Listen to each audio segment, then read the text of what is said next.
Ας περάσουμε τώρα στο επόμενο θέμα. Την Κυριακή 13 Ιουνίου, η Εθνική Κυπριακή Ομοσπονδία Ηνωμένου Βασιλείου και ο πρόεδρος της, Κύριος Χρήστος Καραολής, πραγματοποίησαν μια συνέντευξη με τον επιχειρηματία και φιλάνθρωπο Κύριο Ιωάννη Χριστοδούλου.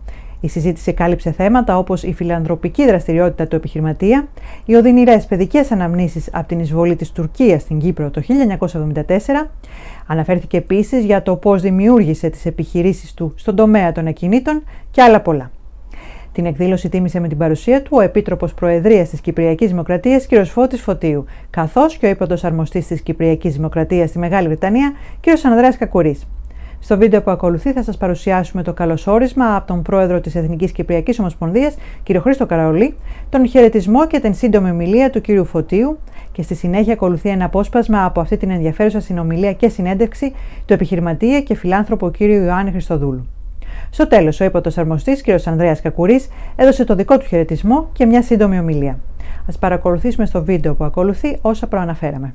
Good evening and welcome to this evening's In Conversation event. I'm Christos and I'm the president of the National Federation of Cypriots in the UK. Tonight, I'm really honoured to welcome our guest, John Christodoulou.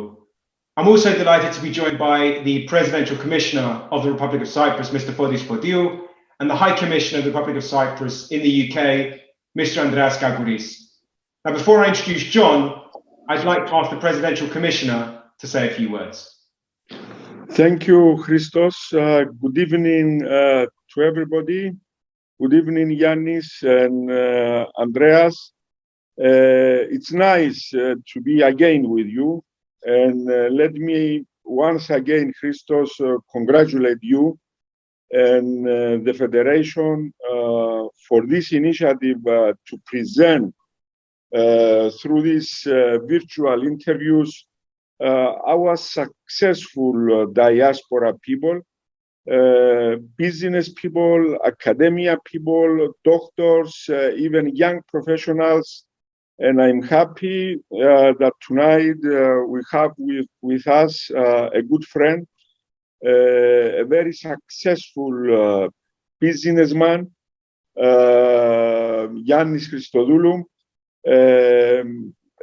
He left Cyprus after the Turkish invasion when he was a young boy. You will let us know the details, but we feel so proud of Yannis, and he's sending the message that a Cypriot can survive at difficult times. I would like also to say something that has to do with Yannis. In the last year, I think that we met 3 or 4 times here in Cyprus. The first question, before he will say, "Hi, how are you doing for this?" he will ask me, what is happening with the Cyprus issue? How things are here in Cyprus? Is there an opportunity to have a good settlement for the Cyprus issue? And always he wants to know more what is happening about Cyprus. So we are very proud, and I would like to thank him on behalf of the President of the Republic and all people of Cyprus, not only because he's a successful businessman, a diaspora successful businessman, but his love for Cyprus. And through his foundation, the Iωάννη Χριστοδούλου Foundation, he's supporting a lot. He's supporting mainly children and families in the UK and elsewhere. And this is very important. And I cannot forget his support through the foundation of to our school at Ριζοκάρπασσο, the enclave school there, and his support. And he's always asking me when we are going to be able to go again there. And I want to help the students there. And you can see through these initiatives that he is not only a successful businessman, he loves Cyprus, but you can see also that he supports all these people. And Christo, you can say also Gianni's contribution during the pandemic period in London and Cyprus. He helped a lot the community. You remember Andrea, and also he helped everybody a lot here in Cyprus, the hospitals and everything during that difficult period for our community in London and our people here in Cyprus. So once again, thank you very much, Gianni. You are the best among the best ambassadors of Cyprus abroad. And I have to thank you very, very much for your contribution. As I would like to thank all our expatriates, our diaspora, for their valuable contribution to Cyprus, and especially during difficult times. Thank you, and thank you from the bottom of our hearts, dear Gianni, Agapitemu Gianni, from, you know, I remember, I always forget his village, is Sisklibos, I think, and Kalmakli. Η μάμα μου που το Καϊμακλή, ο πατέρας μου που το Σύσκλιβο. Okay, okay. Thank you very much, Christo. Thank you. Thank you very much, Mr. Commissioner. Now, John is a man who needs little introduction, but he is one of the biggest names in property development here in the UK and actually globally. He was born in Cyprus in 1965 and came to London, as the Commissioner said, as a very young boy after the Turkish invasion in 1974. Now, he truly worked his way up in the business world. After leaving school at 16, he trained to become a diamond mounter before acquiring his first property in 1994. Today, he owns the Yannis Group, which includes properties and hotels all over the UK and Europe. And outside his business interests, John is passionate about fitness and enjoys being out at sea for the calmness that it brings him. He also established the Iωάννη Χριστοδούλου Foundation for his philanthropic efforts, and as well as donating over $1 million through the charity, we're also exceptionally grateful to John for generously working with us to support those most in need and vulnerable within our UK Cypriot diaspora through the COVID pandemic last year. So over the next hour, we'll delve into a bit more detail about the various aspects that make John who he is, his early life and roots, his business interests, and his philanthropy. John, thank you very much for being with us tonight. Thank you for inviting me, Christo, and good afternoon, Andrea, and for this, nice to hear your voice and see your face again, and thank you for your kind words. John, let's start with your early life. Now, you left Cyprus as a very young 9-year-old refugee, as you said, from both Sisklibo and Gaimagli. How did being a young refugee shape your desire and motivation to succeed? Look, you go through life and what you experience, it embeds you and makes you who you are. Just going straight to the point with the war, in 1974, I was walking with my mother and my sister, and all of a sudden we see the bombs coming through, the parachutes coming down, and I looked at my mother in complete distress, and as a young kid, I couldn't do nothing about it. And the vulnerability of not being able to do something, it's just made me, I felt helpless at the time, and see my mother trying to protect us, to hold us under the tree. It's something that stood by me, and I've got a vivid memory of what happened. It was look, after it happened and all the families got together, we went to my uncle's house, which is a house which was the only house that had a basement, and we all put on the radio and we were listening. There was about 37 people in a basement of 8 foot by 10, and we were waiting for hours and hours what to do, where to go. Shall we stay?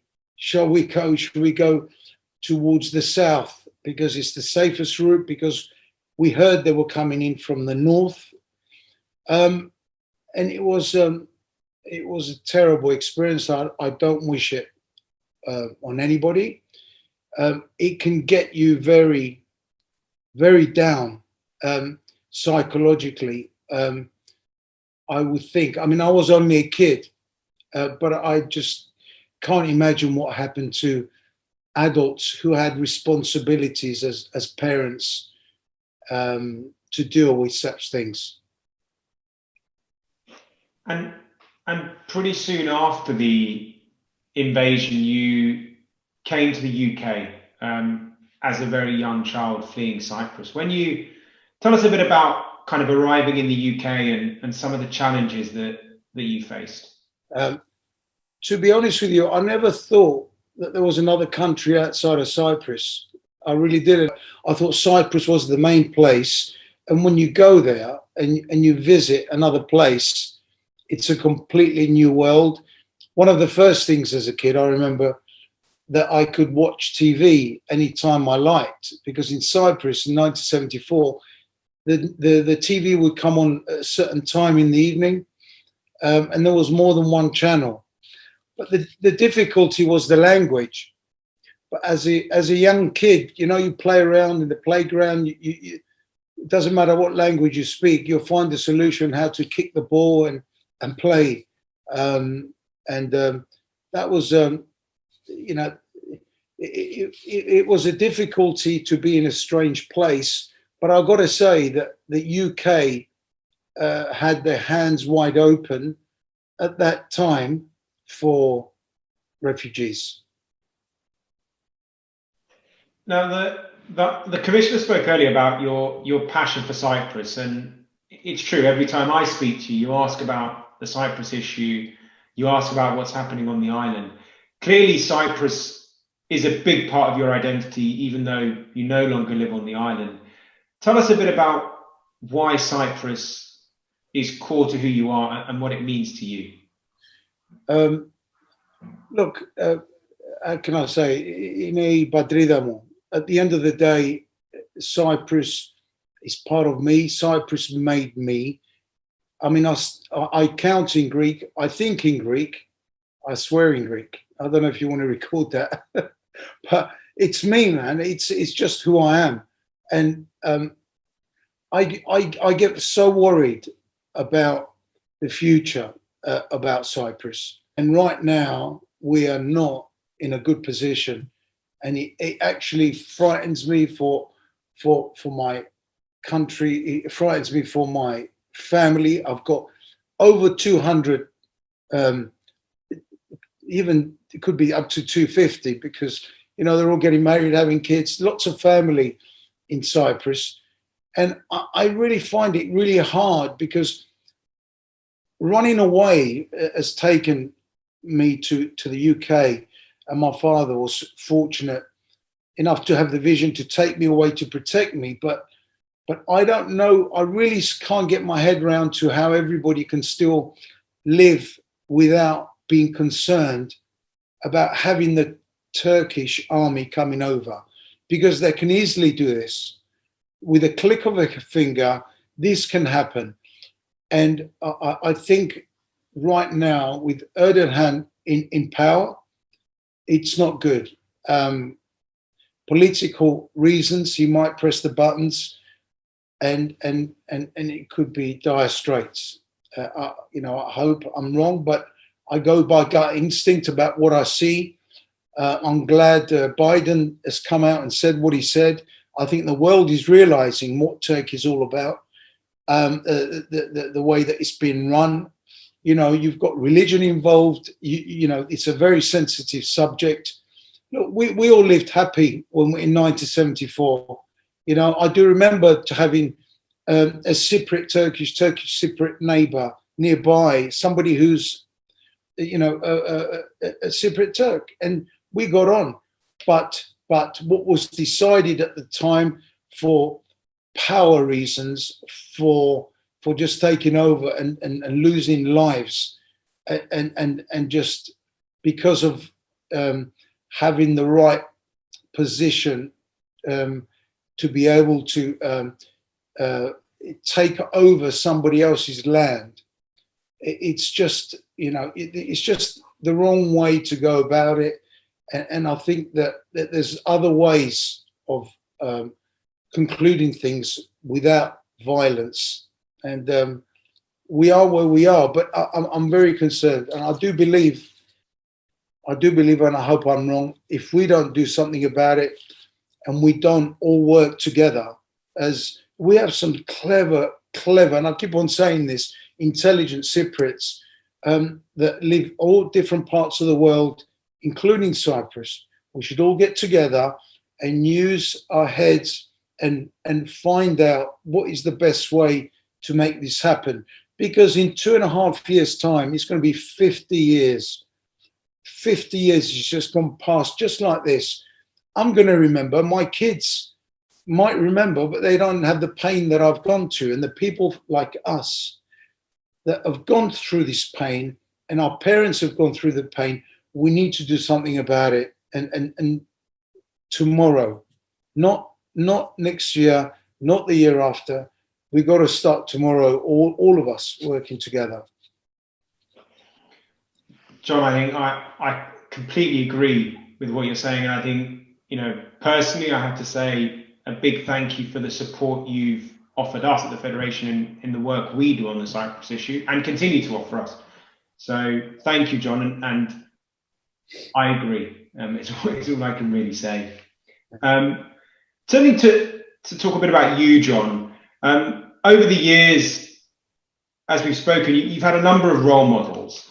Tell us kind of who has really inspired you on your journey and why. There's only one. There will always be one as number one, and because I know him very well, and I know the pain he's gone through without even twitching, and that's my father. You know, losing absolutely everything, the business that he created. He had his own business, and he just lost it. Bottom line is they went inside the factory, the shops, and they took everything. And he couldn't go back there because the Turks invaded. So he had 100 quid, in his pocket, and he said, "What's the best way forward for my family?" And again, he didn't speak English. He didn't have a job, and we all went to the UK. And it's all right if you're single and you're out there, you're taking chances. But when you have a family and you try and make the best of, what you have, it's very, very difficult. And that's without a doubt. He's given me the strength to be who I am today. There's other qualities my mother gives me, but I think a man's role is to show the strength and to show as a kid, no, don't worry, it's okay. You carry on, because he had to do that for my mother and for my sister. So there's no doubt, my father's, because it was his responsibility to protect, and he did it very well under the circumstances. Well, John, I think just as you're proud of it, I think on behalf of all of us, I want to say a huge thank you for the efforts over the years, but in particular last year, supporting our community here, other communities in the UK and in Cyprus, through the pandemic. It was really touching. So thank you for that, John. Pleasure. You've mentioned a couple of things about your charity, the school children, the COVID support. What are you most proud of about your charity's work? It's actually, let's not go to what I'm proud of. I'll tell you what it is. Everybody will only do something if they want to do it. And everybody who does something they want to do, they do it in a good way and they do it in the right way. Selfish reasons, I feel great. I feel brilliant that I give and I'm able to give because it gives me selfishly the pleasure. And the Iannis Christodoulou Foundation has no expenses. We don't pay anybody from the foundation. Everything that comes in goes straight out. Everything. Okay? So it's a pleasure that I'm doing it. And for me, there's a lot more to be done because I'm now getting into it and I'm addicted to it and I want to do something even better. I'm thinking of doing something on the 8th of July, subject to COVID and how many people we can get together. Something with Anna Vissi to do a small concert. We're going to be selling some tickets. We're going to be picking either a school or disabled home or going back onto the unprivileged children who their families cannot look after them. We're going to be choosing one of those. Anyway, we're going to be doing that going forward. We've got something else in Rizokarpaso that we're thinking of doing. We've got competitions that we're thinking of doing. And going back onto business, what's really affected, I've been talking to the Minister of Tourism of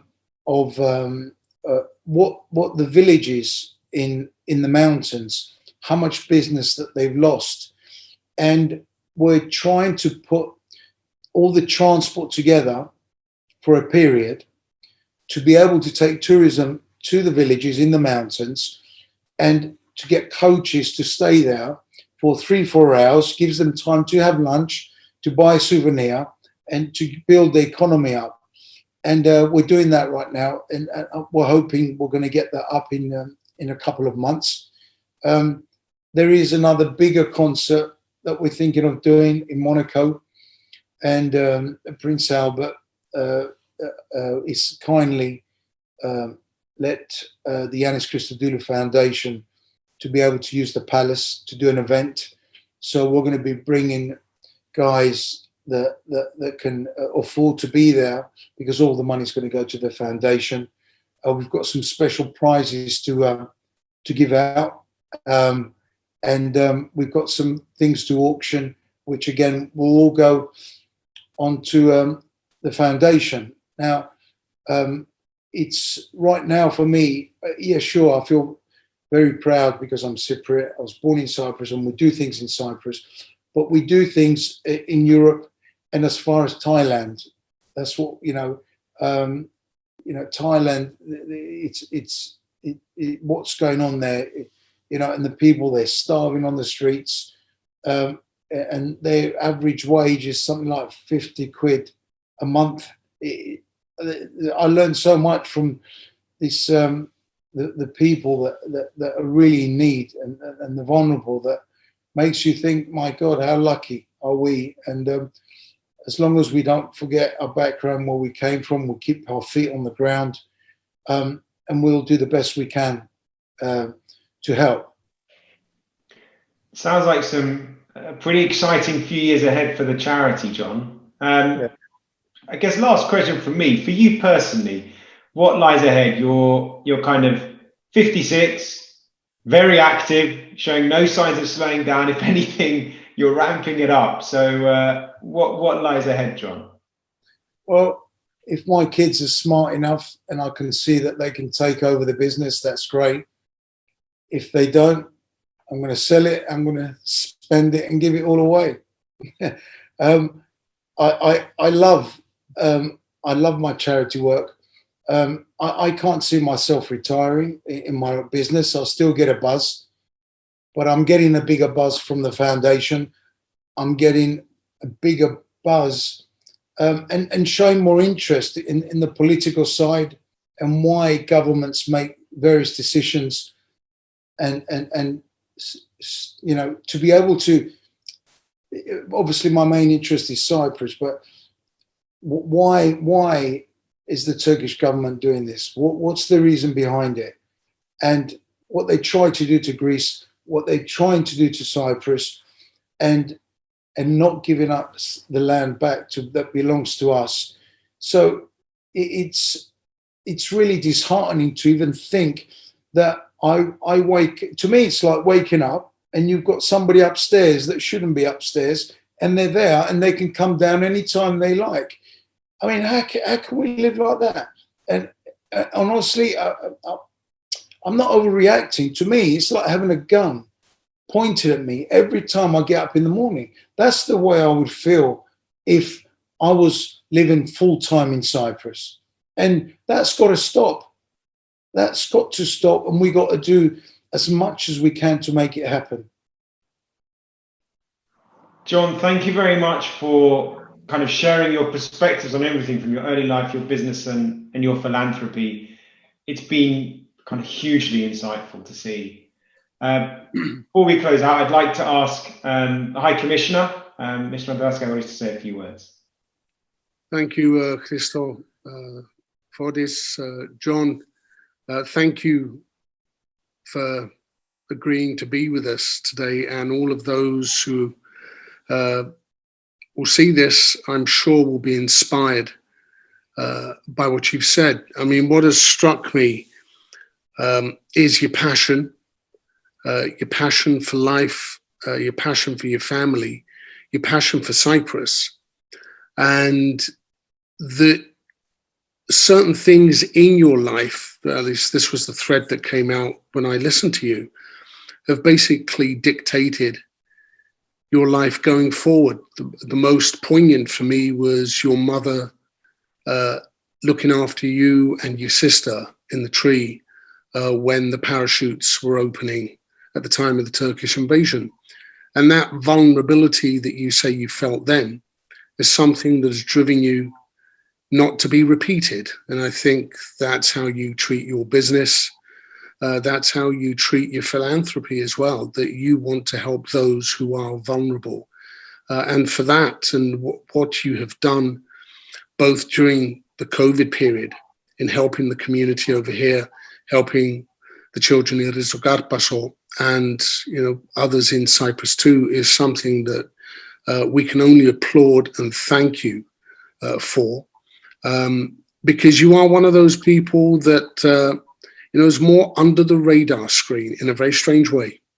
And that's how you like to do things. But what you do speaks volumes. It speaks volumes for you. It speaks volumes for your lust for wanting to give back, from being the success that you are. And I'm sure for all Cypriots and for those that are over here too, you're an inspiration. As part of the diaspora, these are the people, people such as yourself who have succeeded, and through your success can throw out those seeds that may turn into plants and flowers for others who want to follow your path. So thank you. This has been absolutely fascinating.